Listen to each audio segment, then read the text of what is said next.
Okay, we're going to be talking about, just out of curiosity, how many people followed the Artemis 2 mission over the last couple of days? Couple of hands? Okay, good. I was hoping to get everybody, but all right.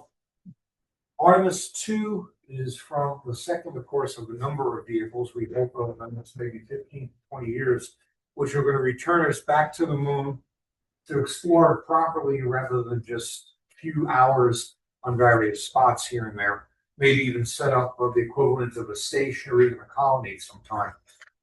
This lecture is going to be an overview of the mission, and hopefully you'll get a feel for exploration. I'm afraid I'm going to expose my age at this point. I still remember when I was a kid watching Mercury spacecraft go up. And that was back around 1959, 1960. And then it went to Gemini, and then to Apollo. And of course, Apollo was when humanity, the United States, also went to the moon, putting footprints on there. And we're looking to go back now. It's only been 50 years. But we will work this problem, as they say. We will show you what Artemis is and this particular mission. Okay, with the success of Artemis 1, it was time to leave Earth because it was in Earth orbit and head for the moon, this time with a crew. This is the story of the second Artemis spacecraft, and we'll look, I hope, into the near future. Okay, everybody has to have a mission patch as such, and this is terrific. NASA's Artemis 2 mission featured a historic first, a unique double-sided embroidered patch. I didn't even know this for like a week ago. Once the crew completed the lunar flyby and began their homeward journey, they officially flipped the patches over. That's fantastic. Okay, little comparison. First things first, how many people lived through or at least read about the Apollo era? Okay, most everybody. Perfect. Artemis is the successor. Originally it was called Orion. Now they've just coined the vehicle just Artemis. Apollo, compared to Orion, if you will, a little bit smaller. You only had a crew of 3 versus 4, and if you're only going to go to the International Space Station, you're going to have 6 people total in here. It must be really cramped for a while. Vehicle itself in diameter is 13 feet. Here it's a bit larger, 16.5. The power system might come up the most important: batteries and fuel cells. For Apollo, here there are solar arrays and batteries. As long as the sun is shining, those batteries keep on being charged. The landing for both of these is on water. Hopefully someday in the future we'll have vehicles that will go up like a rocket and come back like a plane, just like the shuttle did. But in this case, coming from the height of the moon. And for the lucky destination for Apollo was Skylab and the Apollo-Soyuz test project, and of course the moon. Destination, I love this, destination moon and asteroids, and maybe even eventually to Mars. Okay, this is an overview of the mission, essentially following it from launch, going through a number of maneuvers to go out to the moon, number 11 over here, a lunar flyby. The closest it came to the surface of the moon is about 4,500 miles. And by the way, that is the furthest any humans have ever gone away from the Earth. So it's, when you're behind the moon, bless you, when you're behind the moon, it's just you and your friends and everything else behind you. That makes you wonder, are we alone, or is there somebody watching here and saying, oh boy, they're doing that? That's great. Maybe 1,000 years from now, we can contact them. Maybe. Okay. Now, they had to do a slight adjustment for the reentry. This is Artemis 1, which was an unstaffed vehicle, and this is the heat shield. And you notice that it seems to have concentrated a lot of the heat of reentry into the Earth's atmosphere, falling back from the height of the moon. Something on the order of about 25,000 miles per hour, slowing down to a dead halt in the water. But you got to go through this wonderful thing called our atmosphere, which protects us from meteors and small rocky asteroids usually and such. And you can see there was a little bit more damage on one edge here. I'm curious to see what happened with the Artemis 2, to see if maybe this was negated. They had to come in over a longer pathway when it hit reentry. So that should have reduced the heating effect. We'll see what happens. In any case, this came back in relatively good shape, but still, it's a little unnerving. Okay, there's the crew: Christina Koch, Victor Glover, Jeremy Hansen, and Reed Wiseman. Okay, and here's the crew again, but the other two guys on the far left there is Jenny Gibbons from the Canadian Space Agency and Andre Douglas from NASA. Now, these two will probably fly in the next vehicle, but they got to get some experience somehow. So they didn't go up this time. Next time around, though, they went through the same training.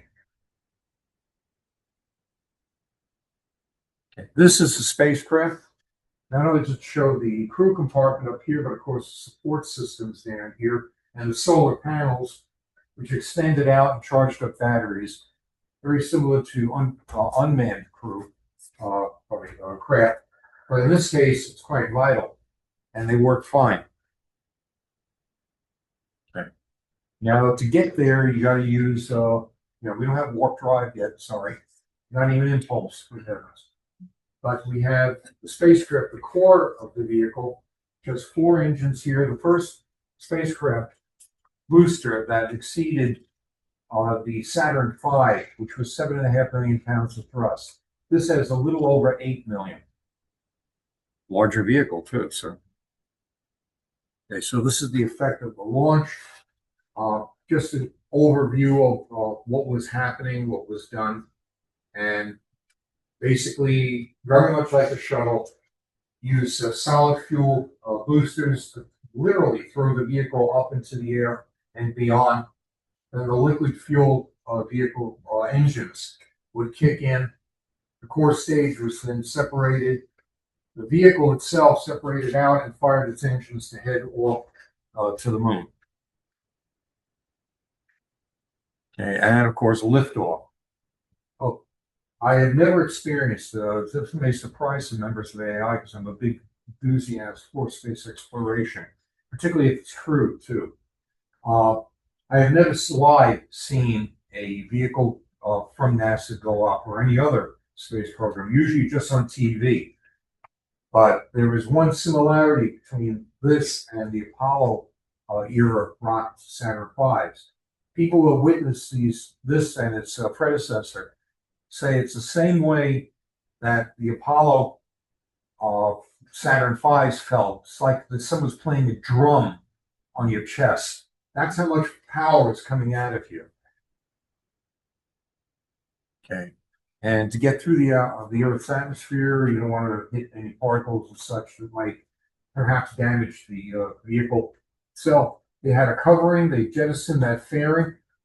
You see the jets. I'm amazed at this. You can actually see the jets that are pushing it away and down from the vehicle. Okay. Now here's, of course, something that only space explorers can see, at least easily. Earth on the outward bound look. Look at all this. It's amazing. Up to the north, you got northern lights. This, and remember, this is lit up by the sun. You can still see it off from the edge. Here, the edge of the sun behind it. The amazing photograph. Okay. And a group hug. Run away to the moon. And again, we have 4 people over here. One gentleman from the Canadian Space. We'll talk about that in a minute. The Canadian Space Agency, and of course, NASA. And then reducing power in the vehicle, working the experiments. This was just basically a handheld photo, as I understand it. You can see the data displays and a number of one at least, maybe 2, the astronauts there. And this is something we can't see from Earth. Looking out the window, you're looking at the lunar far side. As you're probably aware, we only see about 50 to 59% of the moon from here on Earth. This section over here is Luna Incognita, the so-called unknown moon. And this object, this is a large impact crater. It's Mare Orientale of the Eastern Sea, which is funny because the cartographers got it wrong. It's on the west, but we're not going to talk about that. This is a major impact, and very rarely there's a phenomenon called libration, where the moon is not always the same face. Sometimes you can look over the North Pole, South Pole, the West, the East. Now, this is funny. In a telescope, this would be considered to be the eastern side. So it was named Mare Orientale, or the Eastern Sea. It's an impact feature, somewhere in the order, in fact, it's a double ring. I see it over here. It's approximately 700 miles across. It's a big impact, and probably the most recent one, only about 1.5 billion years ago. Maybe not even that, though. So when you think space, you got to think cosmic. You have to think long, big numbers, some that don't have a name. You have to think energies and power and light in a vacuum that you can't breathe. All this. It's a hostile environment, and yet it's fascinating at the same time. And I have photographs where this is so foreshortened. You just see the Mare material of the sea. That's not what Mare in Latin means. And it's on the east. It's called the Eastern Eastern Sea. It's actually on the western side, as current geographer or seleноgraphers call it. But this is an amazing impact because it's roughly about 600, almost 700 miles in diameter. Imagine when that hit. The object that hit this maybe about 1.5 billion years ago. Must have been some view from Earth. Okay, I love this picture. This is us. This is Earth. In sharp contrast, look at this. Ladies and gentlemen, really look. You know, water. You have an atmosphere. That's why the edge is really quite short. You have ocean water. Sure, you have clouds. You have life. We've had life on this planet for about 4.25 billion years. And it's only maybe in the last 900 million years that finally it started evolving, going up on land, eventually going through the primitive periods of the oceans were the source of life. Eventually the land was invaded.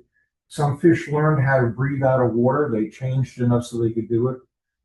And eventually it went to reptiles, which every kid loves, and even the older kids like us love dinosaurs, and then mastodons. And somewhere in that mix, toward the last maybe 15 million years, our species started to appear. And now we're looking back at the home planet. It's amazing how it contrasts a living, breathing planet and a barren moon. During the landing, they came in, pardon the pun, just a little hot. Entry interface just off to the south and east of the Hawaiian Island chain at 2,000 miles, and then traveling out to the landing area. Okay, and home again. I mean, this is taking like seconds before the main crew compartment touched the water, and it's amazing. The thing about this, and enjoying myself, is that I remember seeing Apollo the same way. Apollo 17, I think it was the last one. I was still in high school. Yeah, it shows my age, darn. But it was basically the same thing. We were watching on a brand new color TV in North Bergen High School.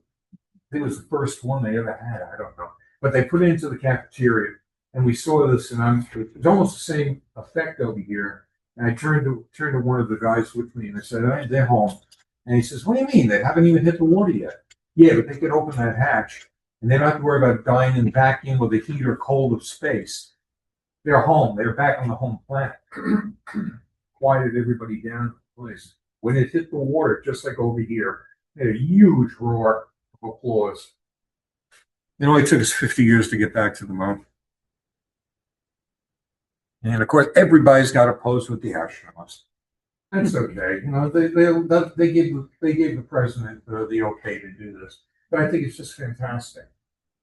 So, I also like the desk. This is beautifully ornate. And the future, the next one up, which will actually I think they've been doing a reevaluation and they want to have one more. Artemis 3 may not be, this may be Artemis 4 when they do the update, because they want to work in close Earth orbit to see if they can rendezvous with one or two other vehicles that could be used for refueling. So stay tuned on that. I haven't gotten any real firm information. This is what I do have, though, going to the moon finally and landing. And it's quite a long orbit, as you can see. But we're talking about staying on the moon's surface for perhaps 2 weeks, maybe as much as a month when they really get going. They also want to do this. This would probably, at the current rate, I think we were looking at maybe 2028, early 29, future gateway station, which has components from various people, various countries on the planet that are all joining in on this. I like this shot at the top here because there's Earth, of course, moon below us, and there's Mars waiting for us. And partners of Gateway Station, just a fast configuration. This seems to be changing back and forth. So I'm guessing that maybe, in about 6 to 8 months, this will be changed around and such. The various places will be responsible for various components. And even the Russians, Roscosmos over here, a multi-purpose module, which comes in handy when you want to keep on building the structure out. And many other people with those robotics. The Canadians are excellent at that. NASA overviewing it, U.S. habitation module, an international module. So this is going to be fantastic. We're all going to be hopefully all joining in. Wouldn't it be great if we could take maybe, and I'm going to be the old visionary. This planet, as people each year seem to be blowing at least, let's say about $0.3 trillion on warfare and weapons and all that great stuff, and yelling back and forth like a bunch of crazy people. Maybe we are. We even took 1/10 of that and threw that into research for this space exploration, for medicine in particular. And there's a place for researching medicine on a vehicle like this because you're in nearly zero gravity. You can do things to purify vaccines, for example, that we can't do here on Earth because we have this nasty force called gravity, and it pulls things down and contaminates maybe a third or half of the solution. Wouldn't it be great if we could come up with a couple cancer cures and heart condition cures and other things that come from here? Okay, not quite the last word. We'll do it right the next time. I hope so. And I believe Joe Allen is still alive. I have to check that myself. And here is the last word. And we will return again and again. That's amazing. And we do. Look at the colonization of the New World. We had the first people coming out over here, at least that we know of, around about the 14th century, 15th century, in that ballpark. And we kept on coming back for various reasons. Some of them, unfortunately, were economic, of course. You're going to make a buck here and there. And all the craziness when you have a slightly more advanced society, meaning a more primitive one. All this stuff is unfortunately, part of our heritage, but we can grow beyond that. And we will. Okay, I have to thank my wife, Bonnie, who keeps these things in order. Mary Duca, that gives me permission to get up here and pontificate to the crowd, which is great because I enjoy talking with people about this subject. NASA, of course, Canada Space Agency, and the crew, of course, of Artemis, too. So stay tuned, folks. The best is coming.